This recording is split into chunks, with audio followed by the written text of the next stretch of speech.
গাজায় ইসরায়েলি বাহিনীর ধ্বংসযজ্ঞের প্রতিবাদে এবং ফিলিস্তিনিদের প্রতি সংহতি জানিয়ে লক্ষ্মীপুর জেলার বিভিন্ন ইউনিটের শিক্ষার্থী ছাত্র জনতা সড়ক অবরোধ করে অবস্থান কর্মসূচি পালন করছেন।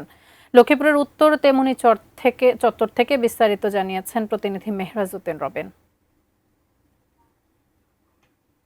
ফিলিস্তিনে ইসরায়েলের বর্বর হামলার প্রতিবাদে ফিলিস্তিনের কৃতডাক ধর্মঘট সারা বিশ্বব্যাপী কিন্তু পালন হচ্ছে। এরই মাঝে কিন্তু আমাদের লক্ষ্মীপুর জেলায় কিন্তু ছাত্র জনতা হতে শুরু করে জনগণ, সাধারণ জনগণ কিন্তু তাদের সর্বোত্তম ভূমিকা নেমে এসেছে এবং তারা বর্তমানে সকাল 9টা থেকে বিভিন্ন দলের ব্যানারে কিন্তু তারা রাস্তায় অবস্থান করছেন এবং সর্বাত্মক যে হরতাল তারা পালন করছেন এবং স্কুল মাদ্রাসা বন্ধের মাধ্যমে তারা ফিলিস্তিনিদের প্রতি যে সংগতি তারা জানিয়েছেন তা তারা অবস্থান করছেন। এই মুহূর্তে আমি যে এলাকাটিতে রয়েছে সেখানে কিন্তু আমার পিছনে বিভিন্ন দলের ব্যানারে কিন্তু সাধারণ জনগণ, ছাত্র জনতা কিন্তু উপস্থিত রয়েছে। তারা ইসরায়েল বিরোধী বিভিন্ন স্লোগান এবং জাতিসংঘকে কটাক্ষ করে কিন্তু তারা স্লোগান দিচ্ছেন এবং তাদের যে দাবি দাওয়া রয়েছে তারা জানিয়েছেন যে ইসরায়েল যেন তাদের এই বর্বর হামলা বন্ধ করে এবং তাদের এই আন্দোলন অন্যথায় তাদের এই আন্দোলন কিন্তু চলমান থাকবে। লক্ষ্মীপুর থেকে এই ছিল আমার কাছে সর্বশেষ।